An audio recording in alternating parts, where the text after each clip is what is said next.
Middle class மத்தியில் ஒரே நாடு ஒரு தேர்தலுக்கு ஒரு ஆதரவு இருப்பதாகத்தான் தோன்றுகிறது. ஏன்னா பொது புத்தியில் தேர்தலை ஒவ்வொரு வருஷமும் நடத்திட்டு இருக்கும்போது நாட்டின் ஏதாவது ஒரு மூலையில் தேர்தல் நடந்துக்கிட்டே இருக்கிறது செலவு அப்படின்ற ஒரு ஒரு பாமரத்தனமான புரிதல் மக்களுக்கு இருக்குது.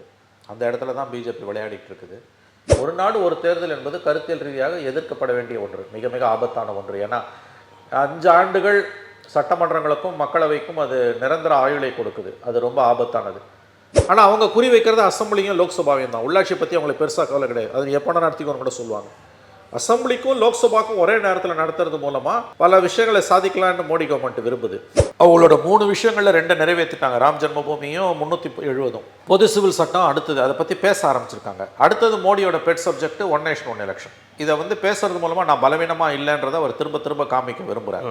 சுதர்சன் ஆட்சியப்பன் தலைமையில் ஒரு கமிட்டியை போட்டாங்க மன்மோகன் சிங் பீரியடில், தெரியும். அவர் ஒன் நேஷன் ஒன் எலெக்ஷனை ஆதரிச்சு தாங்க அறிக்கை கொடுத்துருக்காரு. அப்புறம் இன்னைக்கு குத்துது குடையுதுன்னா காங்கிரஸ் எப்படி நீட்டில் முதல்ல எல்லாத்தையும் செஞ்சுட்டு இன்றைக்கி பம்புறாங்களோ திமுகவும், குறிப்பாக காங்கிரஸும் அதுக்கு துணை போன திமுகவும் எல்லாத்தையும் இவங்க 10 வருஷத்தில் பண்ணிவிட்டு இன்றைக்கி மோடி அடுத்த ஸ்டேஜுக்கு கொண்டு போகும்போது இவங்களுக்கு குத்துது குடையுது. வெஸ்ட் பெங்காலில் பிஜேபி ஆட்சியை கைப்பற்றுனா தேசிய அளவில் அது 29 நோக்கின பயணத்தில் மோடி இன்னும் பவர்ஃபுல்லாக மாறுவார். அப்போ அவங்க 29 எலெக்ஷனை கண்டிப்பாக நடத்த மாட்டாங்க. ஏன்னா 3 வருஷத்தை தியாகம் பண்ண வேண்டியிருக்கும். புரியுதுங்களா உங்களுக்கு சொல்கிறது? 29 பவருக்கு வந்துட்டாங்கன்னா இத்தனை ஸ்டேட்ஸ் கையில் இருக்கும்போது என்ன வேணால் பண்ணுவாங்க.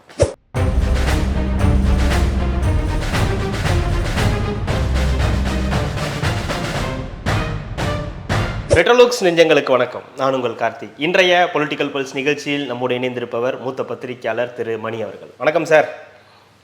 பாராளுமன்றத்தில் ஒரே பயங்கரமான கலைபரமாக இருக்குது. காரணம் ஒரே நாடு ஒரே தேர்தல். அதற்கான அந்த மசோதா தாக்கல் செய்யப்பட்டிருக்கு. எதிர்க்கட்சிகளின் எதிர்ப்பையும் மீறி அந்த மசோதா அப்படின்றது தாக்கல் செய்யப்பட்டிருக்கு. குறிப்பாக மோடி 3.0வோட முதல் சக்ஸஸாக இதை பார்க்கப்படுது அப்படின்றது ஒரு பக்கம் இருக்குது. இன்னொரு பக்கம் இந்த ஒரே நாடு ஒரே தேர்தலால் மிகப்பெரிய பாதிப்புகள் ஏற்படும்.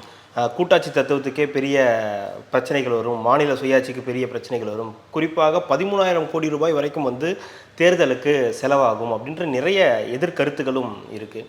நீங்கள் எப்படி பார்க்குறீங்க இந்த ஒரே நாடு ஒரே தேர்தலோட இந்த மசோதா தாக்கலை எப்படி பார்க்குறீங்க? முக்கியமான ஒரு நிகழ்வு. நீங்கள் சொன்னது போல் மோடி 3.0வோட மிக முக்கியமான நிகழ்வு என்று நாம் இதை நம்பர் 1 முக்கிய நிகழ்வு என்று இதை கொள்ளலாம். மெஜாரிட்டி இல்லாத பட்சத்துலேயும் அவங்களால இதை அட்டெம்ப்ட் பண்ண முடியுது.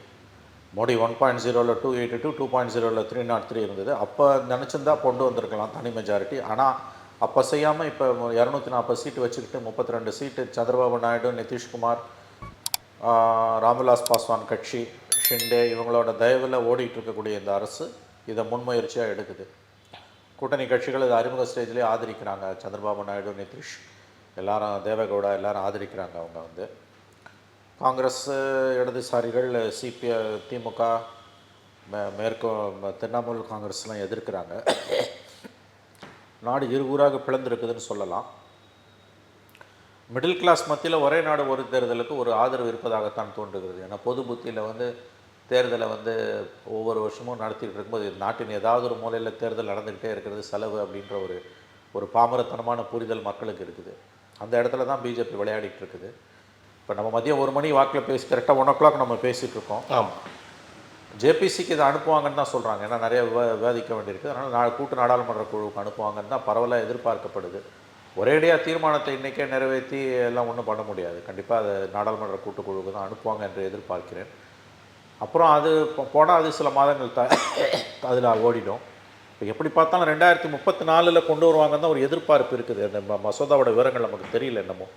அந்த விவரங்கள் கிடைச்ச பிறகு தான் நம்ம அது குறித்து பேச முடியும். ஆகவே இது மோடி அரசாங்கம் தான் பலவீனமாக இல்லை என்பதை மக்கள் மத்தியில் நிறுவுவதற்காக மேற்கொண்டிருக்கிற ஒரு முயற்சி மற்றும் மக்கள் கவனத்தை திசை திருப்புவதற்காக ஏற்பட்டிருக்கிற ஒரு முயற்சி, மக்கள் பிரச்சனைகளிலிருந்து திசை திருப்புவதற்காக ஏற்பட்டிருக்கிற ஒரு முயற்சி. அதானி விவகாரத்திலிருந்து பிரச்சனைகளிலிருந்து திசை திருப்புறது, விலைவாசி உயர்வு, அதானி விவகாரம் போன்ற பல பிரச்சனைகளிலிருந்து மக்களின் கவனத்தை திசை திருப்புவதற்காக மேற்கொள்ளப்பட்ட முயற்சி என்று நாம் இதை எடுத்துக்கொள்ளலாம்.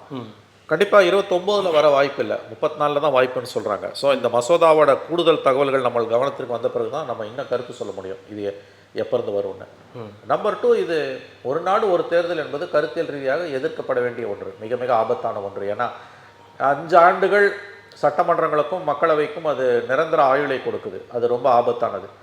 நம்ம வந்து காலுக்கு ஏற்ற மாதிரி தான் செருப்பு வாங்க முடியுமே தவிர செருப்புக்கு ஏற்ற மாதிரி காலை வெட்ட முடியாது. ப்ரிசைஸ்லி செருப்புக்கு ஏற்ற மாதிரி காலை வெட்டக்கூடிய, காலணிகளுக்கு ஏற்றது போல் கால்களை வெட்டக்கூடிய காரியத்தை தான் மோடி அரசு முயற்சிக்கிறது. தேர்தல்களால் ஒன்றும் பெரிய இவங்க சொல்கிற செலவெல்லாம் அபத்தமானது. இந்த அரசியல்வாதிகள் அடிக்கக்கூடிய கொள்ளை, அரசுகள் செய்யக்கூடிய ஊதாரித்தனமான செலவு, இவற்றுடெல்லாம் ஒப்பிடும்போது இந்த செலவுகள் என்பவை ரொம்ப ரொம்ப சாதாரணமானவை. 5 வருஷம் எலக்ட் பண்ணிட்டாலே எம்பி எம்எல்ஏக்கு அவங்களுக்கு நிரந்தரம் சாஸ்வதம் ஆயுள் காலம் என்பதே அபத்தமானது. அதனால தான் ஒரு நாடு ஒரு தேர்தலை நம்முடைய அரசியலமைப்பு சாசனம் வலியுறுத்தவில்லை.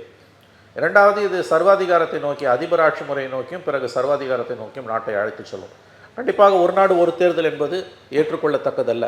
இந்தியா என்பதே முதல்ல நீங்கள் பார்த்தீங்கன்னா கன்வென்ஷனல் சென்ஸில் ஒரு நாடு என்ற கான்செப்டுக்குள்ளே வராது. பல நாடுகளின் கூட்டமைப்பு தான் இந்தியா. அதனால தான் இந்தியாவை நாம் துணைக்கண்டம் என்று அழைக்கிறோம். பல குட்டி நாடுகளை உள்ளடக்கியது தான் இந்தியா. இதை புரிந்து கொள்ளுங்கள். ஒரு நாடு என்பதே இங்கே அபத்தமானது. இது ஒரு நாடு கிடையாது, பல நாடுகளின் கூட்டமைப்பு. சப்கான்டினென்ட்னு ஏன் சொல்கிறோம்? இந்தியன் சப்கான்டினென்ட், இந்திய துணைக்கண்டம். அதனால் அந்த இடத்துல அடிப்படுது. ஒரு நாட்டுக்கு ஒரு தேர்தல் இருக்கலாம், இது பல நாடுகளோட கூட்டமைப்பு. அதனால் இப்போ ஒரு தேர்தல் இருக்க முடியாது. பல மொழிகள், பல மதங்கள், பல இனங்கள் இருக்குது. ஒன்றும் நீங்கள் சென்னையிலேருந்து புதுதில்லிக்கு ரயிலில் போகிறீங்க அப்படின்னா ஒவ்வொரு 200 கிலோமீட்டருக்கு ஒரு தடவை உங்களோட கல்ச்சர் மாறும், உங்களோட மொழி மாறும், உங்களோட உணவு பழக்கம் மாறும், உங்களுடைய உடை மாறும், எல்லாமே மாறும். ஸோ வேற்றுமையில் ஒற்றுமை காண்பது தான் இந்தியா. அதனால தான் நம்ம இதை ஒரு நாடு என்று அழைக்க மாட்டோம், இதனை ஒரு துணைக்கண்டம் என்று அழைக்கிறோம்.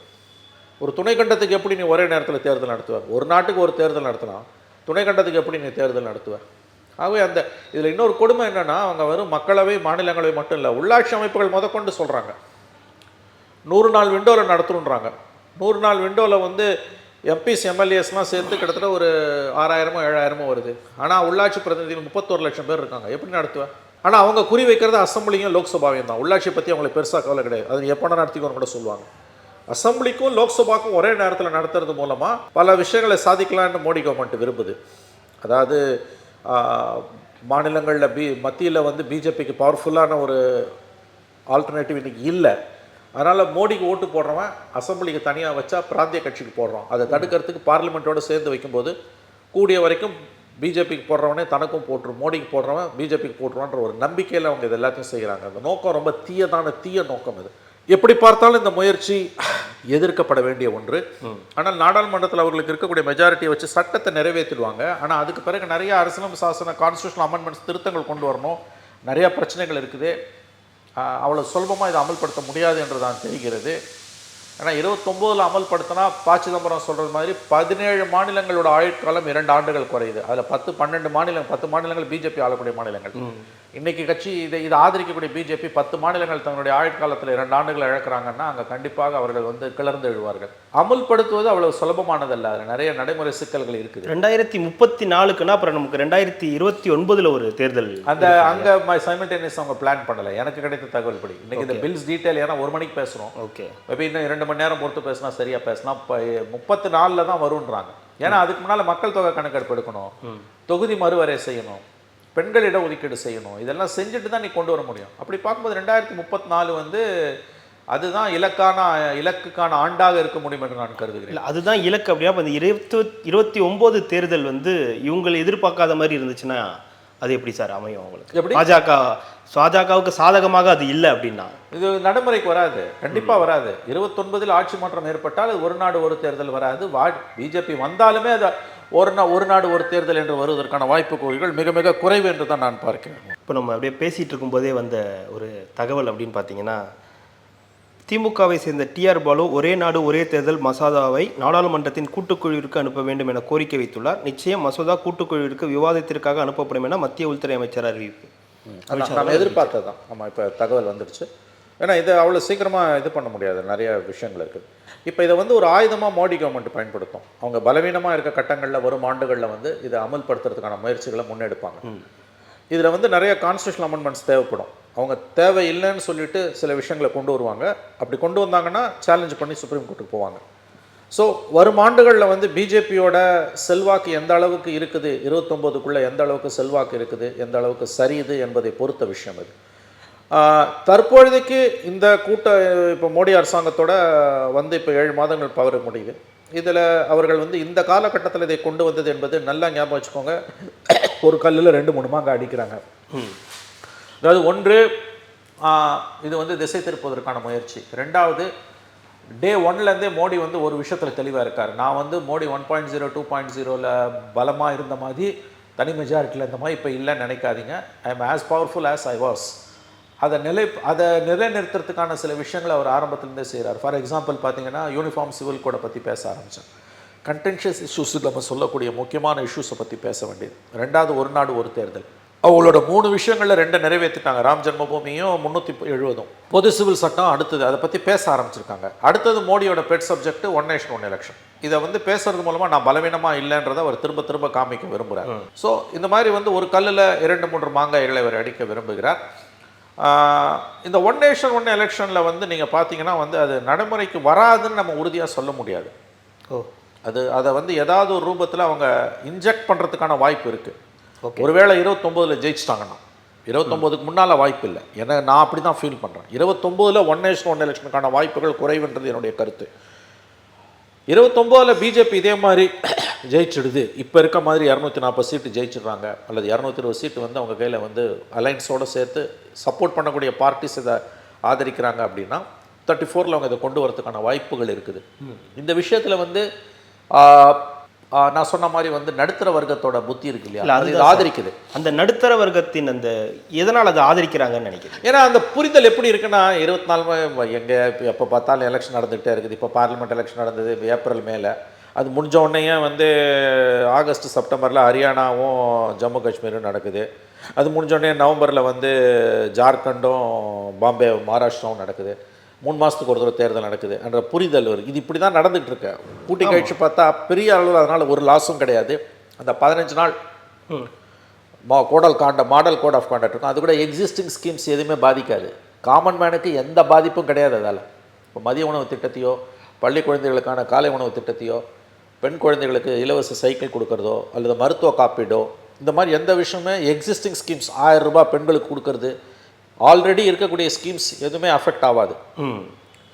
புதுசாக தான் எதுவும் செய்ய முடியாது. That too for 15 days. ரெண்டாவது செலவு நீங்கள் பார்க்குறது இந்த அரசு செய்யக்கூடிய ஊதாரித்தனமான செலவுகள், லஞ்ச லாவண்யம், இதோடு ஒப்பிடும்போது இந்த செலவுன்ற கான்செப்டே ரொம்ப அபத்தமானது. ஆனால் பொது புத்தியில் மிடில் கிளாஸ் கிட்ட வருஷத்தில், ஏன்னா பிஜேபியோட பலமே மிடில் கிளாஸ் தானே, மத்தியதர வர்க்கத்துக்கிட்ட வந்து அவங்களோட புத்தி, மத்தியதர வர்க்கத்தோட புத்தி என்ன, அது தன்னை பற்றி மட்டும்தான் நினைக்கும். மேலே இருக்கவனும் ஒரு விதத்தில் நீங்கள் அவனை சேர்த்துக்கலாம், கீழே இருக்க அண்ணாடங்காட்சியும் சேர்த்துக்கலாம். அந்த நடுத்தர வர்க்கத்தில் இருக்க புத்தி இருக்குது பார்த்தீங்களா, அந்த மிடில் கிளாஸோட புத்தி வந்து உலகத்தில் வந்து எங்கேயுமே இல்லாத, அந்த இந்தியன் மிடில் கிளாஸோட புத்தி வந்து ரொம்ப ரொம்ப ரொம்ப வித்தியாசமான ஒரு புத்தி. அதை வந்து எந்த லிஸ்ட்லையுமே நீங்கள் சேர்க்க முடியாது.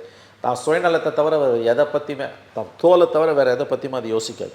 ஆனால் அதுதான் பிஜேபியோட முதுகெலும்பாக வாக்கு வங்கியாக இருக்குது. அந்த இடத்துல அவங்க போய் வந்து ஒன் நேஷன் ஒன் எலெக்ஷன், ஒரே நாடு ஒரே தேர்தல், எவ்வளோ செலவு பார்த்தியா அப்படின்னு ஒரு பொய்யான ஒரு பரப்புரையை சேல் பண்ணுறாங்க. இப்போ அது உடனே வருமானது டவுட்டு. எனக்கு உறுதியாக நான் சொல்கிறேன். இன்றைக்கி அமித்ஷா நம்ம பேசிகிட்டு இருக்கும்போது அமித்ஷா சொல்லிட்டார், நம்ம இன்ஃபேக்ட் பேட்டி முதல்ல சொன்னோம் கண்டிப்பாக அது ஜேபிசிக்கு போகணும். இப்போ தகவல் வந்துடுச்சு, வேறு வழியில். இப்போதைக்கு பிரச்சனை ஓஞ்சுது. ஜேபிசிக்கு போச்சுன்னா அது 3 மாதமோ 6 மாதமோ அடுத்த கூட்டத்தொடர்லையா அல்லது அதுக்கடுத்த கூட்டத்தொடர்லையா இதை வந்து கையில் ஒரு துருப்பு சீட்டாகவே மோடி வச்சுட்டு இருப்பார். அவர் அரசியல் ரீதியாக பலவீனம் அடையும் பொழுது, இப்போ உதாரணத்துக்கு 26ல் தமிழ்நாடு, கேரளா, பெங்கால் எல்லா இடத்துலையும் பிஜேபி அடி வாங்குன்னு வச்சுக்கோங்க. கண்டிப்பாக தமிழ்நாடு, கேரளாவில் அடி வாங்கும். பெங்காலில் ஒருவேளை ஜெயிச்சிட்டாங்கன்னு வச்சுக்கோங்க. அப்போ இந்த பேச்சு எப்படி வரும்னு சொல்ல முடியாது. நான் சொல்கிறது புரியுதுங்களா உங்களுக்கு? நிறைய மாநிலங்களில் பிஜேபிக்கான வெற்றி வரும் ஆண்டுகளில் உறுதிப்படுத்தப்படும் பொழுது அவங்க வந்து ஒன் நேஷன் ஒன் எலெக்ஷனை வந்து பேசுகிறத குறைக்க கூட செய்யலாம். இப்போ 27ல் யூபியில் மறுபடியும் பிஜேபி, இப்போ இப்படி வச்சுக்கோங்களேன், 26ல் வெஸ்ட் பெங்காலில் election, Tamil Nadu, Kerala, West Bengal, Assam, சிக்கிம்லாம் எலெக்ஷன். ஒருவேளை 26ல் மேற்கு வங்கத்தில் பிஜேபி ஜெயிக்குதுன்னா வாய்ப்பு இருக்குது. Mamata Banerjee is become unpopular, பயங்கர அன்பாப்புலராக இருக்காங்க. அந்த மாதிரியான சூழல் வரும்போது மேற்கு வங்கத்தில் அவங்க தோக்குறாங்கன்னு பிஜேபி ஆட்சியை பிடிக்குது. 27ல் அதே மாதிரி ஊபிலையும் ஆட்சியை பிடிக்குதுன்னா அவங்க ஒரு நாடு ஒரு தேர்தலை வந்து 29ல் 34ல் கூட வந்து செய்வாங்களான்றது டவுட். செயல்படுத்துறது சந்தேகம்னு. நிறைய மாநிலங்கள் பிஜேபியோட கட்டுப்பாட்டுக்குள்ளே போகும்பொழுது அவங்க அதை செய்வாங்களான்னு கேட்டிங்கன்னா பதில் கடினம். இல்லாமல் இருக்க தான் வாய்ப்பு அதிகம். அந்த மேப்பில் நிறம் வந்து அதிகமாச்சுன்னா பிரச்சனை இல்லை. எப்படி இருந்தாலும் நாங்கள் தான் டெல்லியிலையும் அது அவங்களுக்கும் ஒரு ரிஸ்க் இருக்குது. இப்போ நீங்கள் வந்து பார்லிமெண்ட்டில் ஒரு வேளை மோடி வீக்கன் ஆகிறாருன்னு வச்சுக்கோங்க, நீங்கள் அசம்பிளியில் கொண்டு போய் வந்து பவர்ஃபுல்லாக இருக்க ஸ்டேட்டில் ஒரே நாடு ஒரே தேர்தல்னால் என்ன ஆகிடும்? ரெண்டும் சேர்ந்து போயிடும். இன்றைக்கி ஏன் அதை அவங்க செய்கிறாங்கன்னா பெரும்பாலான மாநிலங்களில் வந்து பார்லிமெண்ட்டுக்கு மோடிக்கும் சில மாநிலங்களில் முக்கியமான மாநிலங்களில் அசம்பிளினா லோக்கல் பார்ட்டி, பார்லிமெண்ட்னா மோடின்னு போகக்கூடிய ஒரு போக்கு இருக்குது. ஆமாம் இல்லையா? டெல்லிக்கு மோடி, தமிழ்நாட்டுக்கு இது வந்து பார்லிமெண்ட்டுக்கு. இப்போ ஃபார் எக்ஸாம்பிள் டெல்லி அந்த மாதிரியான இருக்கக்கூடிய மாநிலங்கள் இருக்குது. மகாராஷ்டிராவில் இருந்தது, உங்களுக்கு தலைகீழ இருந்தது மகாராஷ்டிராவில். இப்போ இந்த மாதிரியான இதை வந்து ஒரே அடியாக போட்டு அமைக்கிடுறது, முடிச்சிடுறது கதையை. ஸோ இது மோடி ஃபேக்டர் இருக்க வரைக்கும். ஒருவேளை மோடிக்கு பதிலாக ஒரு ஆல்டர்னேட்டிவ் வருதுன்னு வச்சுக்கோங்க. இன்கேஸ் மோடிக்கு பதிலாக வேற ஒரு ஆல்டர்னேட்டிவ் வரும்பொழுது ஒரே நாடு ஒரே தேர்தலில் பிஜேபி அந்த அளவுக்கு புஷ் பண்ணும், இவ்வளோ விஷயம் இருக்குது. இது ஒட்டுமொத்தமாக நீங்கள் பார்த்தீங்கன்னா இது சர்வாதிகாரத்தை நோக்கிய நகர்தல். பிஜேபி இந்தியாவை ஒற்றைத்தன்மை கொண்ட நாடாக மாற்ற பார்க்கிறது. அதிபராட்சி முறை இந்தியாவில் வேண்டும் என்பதுதான் பிஜேபியின் ஆசை. அந்த அதிபராட்சி முறை கூட அமெரிக்கா மாதிரி ஒரு நபருக்கு 2 டேர்ம் தான்லாம் இருக்காது. கட்டற்ற சுதந்திரம் அது இருக்கும் அவங்களுக்கு. எவ்வளோ 30 வருஷம் 40 வருஷம் கூட ஒருத்தன் அதிபராக இருக்கலாம், அவனுக்கு ஃபிக்ஸட் டேர்ம்லாம் இருக்காது. அவங்க டேர்மில் அதிபராட்சி முறை ஒவ்வொரு நாட்டிலையும் ஒவ்வொரு மாதிரி இருக்குது.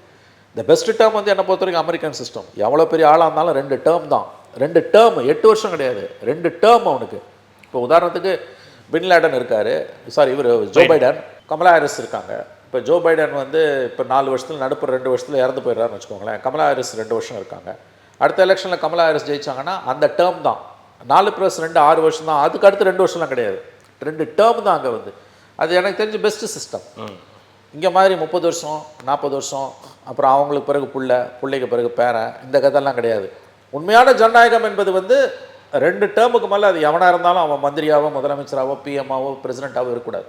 உண்மையான ஜனநாயகன்றது அதுதான். பட் அதுக்கு வந்து இன்றைக்கி வந்து இந்தியா மாதிரியான நாடுகளில் அதற்கான வாய்ப்புகள் குறைவு. இது வந்து மோடியுடைய செல்வாக்கோடும் சம்மந்தப்பட்டது. ஒன் நேஷன் ஒன் எலெக்ஷனை பிஜேபி எந்த அளவுக்கு முன்னே வலியுறுத்தும் என்பது இல்லை. இப்போ அப்படி இருக்குது அப்படின்னா மோடியோட 3.0 இதை பண்ணுறாரு. 2.0 ஏற்கனவே 2 முடிச்சிருக்காங்க. 370 இருக்கட்டும், அதுக்கு முன்னாடி ராமர் கோயிலாக இருக்கட்டும். இது எல்லாமே வந்து இப்போ ஒரு 240 தான் கொடுத்துருக்கு அப்படின்னும் போது இது அவருக்கு ப்ளஸ் ஆகுமா மைனஸ் ஆகுமா சார்? ஃப்யூச்சரில் எப்படி போகும்னு அதுதான் நான் சொல்ல வரேன். இந்த 5 ஆண்டுகள் அவருடைய செல்வாக்கு எப்படி இருக்க போகிறது என்பதை பொறுத்த விஷயம். இந்த 5 இயர்ஸில் மோடியோட செல்வாக்கு எதை நோக்கி இந்த ஸ்கீமால கேட்குறேன். ஏன்னா இல்லை அதை தான் நான் சொல்ல வரேன். யூசி நீங்கள் ஒன்று புரிஞ்சுக்கோங்க. இந்த அவங்களோட முதல் 3 கோரிக்கையில் ஒன் நேஷன் ஒன் எலெக்ஷன் கிடையாது. பிஜேபியோட முதல் 370 நீக்கணும், ராமர் கோயில் புதுசு, அதில் 2 அடைஞ்சிட்டாங்க, 3ஆவதை நோக்கி நகர்றாங்க.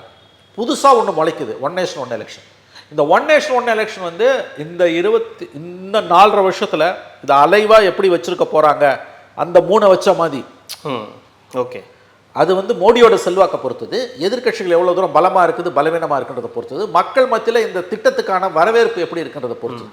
இப்போ மக்கள் என்ன நினைக்கிறாங்க இதை பற்றி? நான் என்ன சொல்கிறேன், இந்திய ஆட்சியாளர்களுக்கு குறிப்பாக பிஜேபிக்கு உண்மையிலேயே ஜனநாயக பண்பு இருந்ததுன்னா தேசிய அளவிலான ஒரு கருத்து கணிப்பு ரெஃபரண்டம் நடத்தலாமே. ஒன் நேஷன் ஒன் எலெக்ஷன் வந்து மிகப்பெரிய ஒரு விஷயம். இந்திய அரசியலமைப்பு சாசனத்தை உருவாக்கிய மேதைகள் கனவு காணாத வேண்டாம் என்று முடிவு செய்த விஷயம். இது சம்பந்தமாக ஏன் பொது தேர்தல் மாதிரி ஏன் நீ வந்து ஒரு தேசிய அளவிலான கருத்து கணிப்பு?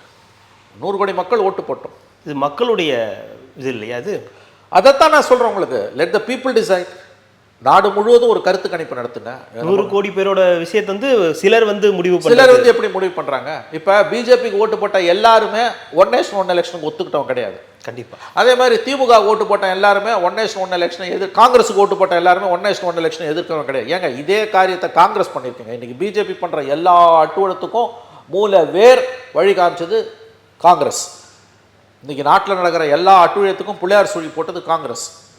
சுதர்சன் ஆட்சியப்பன் தலைமையில் ஒரு கமிட்டியை போட்டாங்க மன்மோகன் சிங் பீரியடில், தெரியும். அவர் ஒன் நேஷன் ஒன் எலெக்ஷனை ஆதரிச்சு தாங்க அறிக்கை கொடுத்துருக்காரு. அப்புறம் இன்றைக்கி குத்துது குடையுதுன்னா காங்கிரஸ் எப்படி நீட்டில் வந்து முதல்ல எல்லாத்தையும் செஞ்சுட்டு இன்றைக்கி வந்து பம்ராங்களோ திமுகவும் குறிப்பாக காங்கிரஸும் அதுக்கு துணை போன திமுகவும் எல்லாத்தையும் இவங்க 10 வருஷத்தில் பண்ணிவிட்டு இன்றைக்கி மோடி அடுத்த ஸ்டேஜுக்கு கொண்டு போகும்போது இவங்களுக்கு குத்துது குடையுது. இவங்க வந்து அதை எதிர்க்கிறாங்க. ஏன்னா உங்களோட அரசியல் நிர்பந்தம். அது ஆரம்பித்தது நீங்கள் தானே. நீட்டை ஆரம்பித்தது யார்? இதே காங்கிரஸ் தானே. ஆதரித்து ஓட்டு போட்டது யார்? இதே திமுக தானே. இன்றைக்கி வியாக்கியானம் கொடுப்பாங்க காது வரைக்கும் வாய் கிழிகிற அளவுக்கு, அந்த நீட் அப்படி இருந்தது இப்படி இருந்ததுன்னு. சரி, இந்த எலெக்ஷனில் ப்ராமிஸ் பண்ணிங்களா வந்தோன்னே முதல் கையெழுத்துன்னு செஞ்சிங்களா? ஏன் செய்யலைன்னா அதுக்கு ஒரு வியாக்கியானம் கொடுப்பாங்க. நீ அதை புரிஞ்சுக்கலன்னுவாங்க. யார்? நம்ம புரிஞ்சுக்கலையா? லட்சக்கணக்கில் கையெழுத்து வாங்கி அதை குப்பை தொட்டில் போட்டு போவாங்க. ஸோ துரோகமே இவருடைய வரலாறு. காங்கிரஸ் அண்ட் திமுகவோட வரலாறு துரோகமே இவருடைய வரலாறு இல்லையா? இப்போ ஒன் நேஷன் ஒன் எலெக்ஷன் ஆரம்பித்தது யாருங்க? காங்கிரஸ் தானே இதை ஆரம்பிச்சது. சுதர்சன் ராஜ்யப்பன் கமிட்டி அதை ஆதரிக்குது, ராம்நாத் கோவிந்த் கமிட்டியும் ஆதரிக்குது. இப்போ நீ ஆரம்பிச்ச, அவன் அடுத்த ஸ்டேஜ் கொண்டு போயிட்டான். குத்துது கூட இதுன்னா தவறுன்னு உணர்ந்து தானே அடுத்த இதுக்கு வந்திருக்காங்க, வேண்டான்றதுக்கு வந்து. அப்போ எப்படி நீ ஆட்சியில் இருக்கும்போது ஒரு ஸ்டாண்டு, பவரில் இருக்கும்போது ஒரு ஸ்டாண்டா? அவன் எதுத்தான். இதே தானே ஒவ்வொருத்தரும் இதே தானே நடக்குது.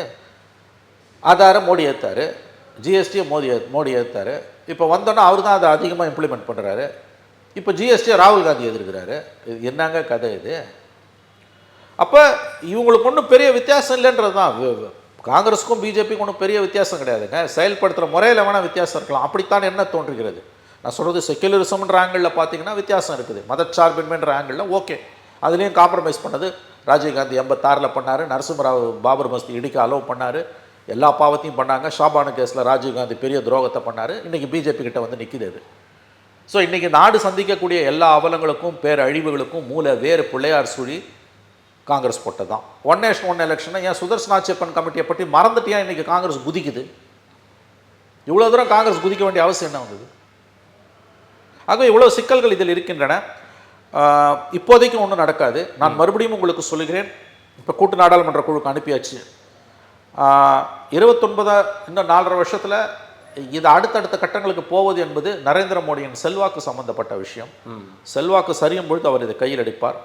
செல்வாக்கு கூடுகிறதுனாலும் எடுப்பார். ஆனால் அப்போ மாநிலங்களில் இருக்கக்கூடிய தேர்தல் முடிவுகளை பொறுத்தது.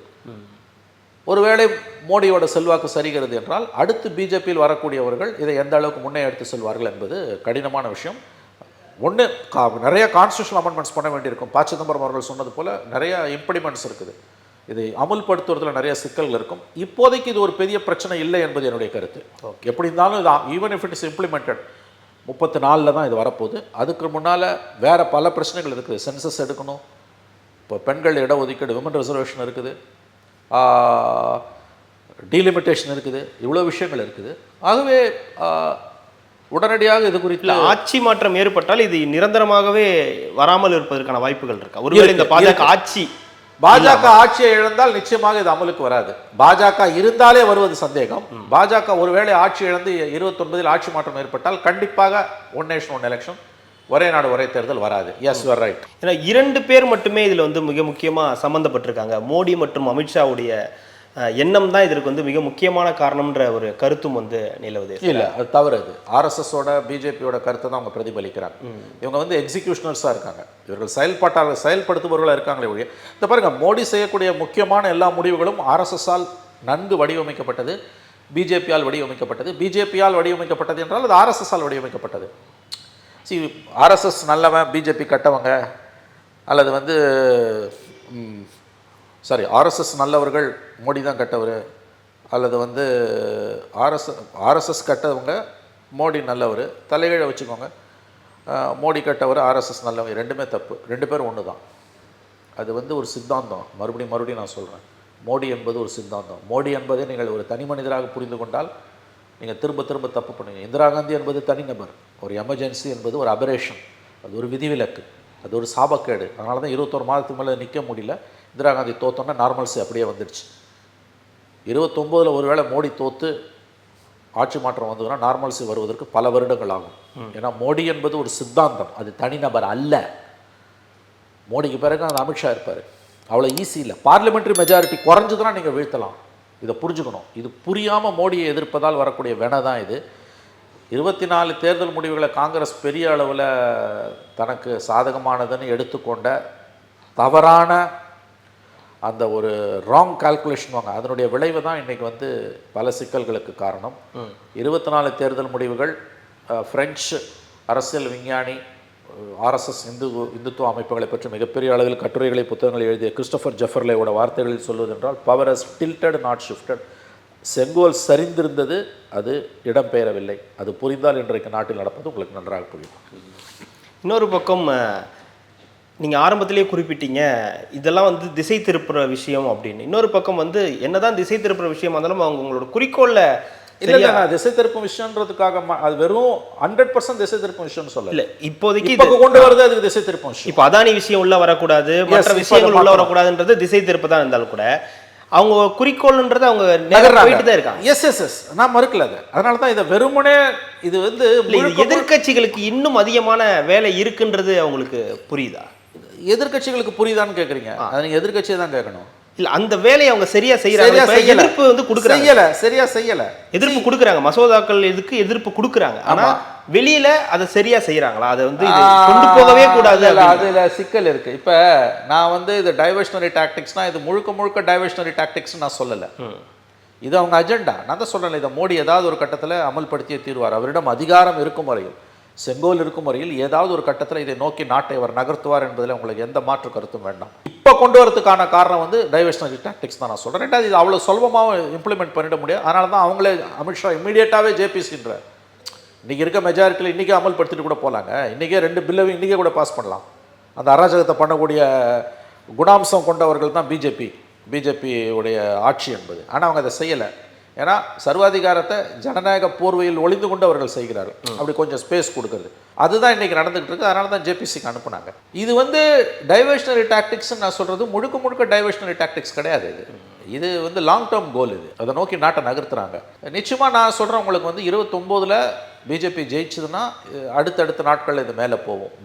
மோடியே தலைவராக இருந்து இது பண்ணால் ஆட்சி மாற்றம் ஏற்பட்டது வந்ததுன்னா அப்போ வேறு ரூபத்தில் போகும். ஏதாவது ஒரு ரூபத்தில் இப்படி புரிஞ்சுக்கோங்க, ஏதாவது ஒரு ரூபத்தில் பிஜேபி கிட்ட ஆட்சி வலுவாக இருக்கும் பொழுது, தனி மெஜாரிட்டியோடு இருக்கும் பொழுது, இப்போ இருக்க 240 கிட்டத்தட்ட தனி மெஜாரிட்டிக்கு ஈக்குவல் தான். அந்த மாதிரி இருக்கும்போது வந்து அவங்க இதை அடுத்தடுத்த ஸ்டேஜுக்கு கொண்டு போகணும் தான் பார்ப்பாங்க. நீங்கள் 229ல் பிஜேபியை கணிசமான அளவுக்கு குறைச்சி வாஜ்பாய் பீரியட் மாதிரி 100 சீட் அவங்களுக்கு துண்டு விழுது, அந்த மாதிரி கொண்டு வந்தீங்கன்னா தான் இதை தள்ளி போடுவாங்க. இன்னொரு டேர்ம் நீங்கள் 29ல் இப்போ கொடுக்குற 240 ப்ளஸ் கொடுத்தீங்கன்னா கண்டிப்பாக ஒன் நேஷன் ஒன் எலெக்ஷன் ஏதாவது ரூபத்தில் அவங்க அமல்படுத்தியே தீர்வார்கள் தான். ப்ரொவைடட் பல மாநிலங்களில் அவங்களுக்கு சாதகமான சூழ்நிலை இருக்கணும். பல மாநிலங்களில் 2 கட்டணம் இருந்ததுன்னா அவங்க அதை செய்ய மாட்டாங்க. இப்படி புரிஞ்சுக்கலாம். இதை அவங்க செய்யவே மாட்டாங்கன்னு நீங்கள் சொல்லவே முடியாது. செய்வதற்கான சாத்தியக்கூறுகள் அவங்கக்கிட்ட மெஜாரிட்டி, பார்லிமெண்ட்ரி மெஜாரிட்டி இருந்ததுன்னா வாய்ப்புகள் அதிகம் தான் நான் நம்புகிறேன்.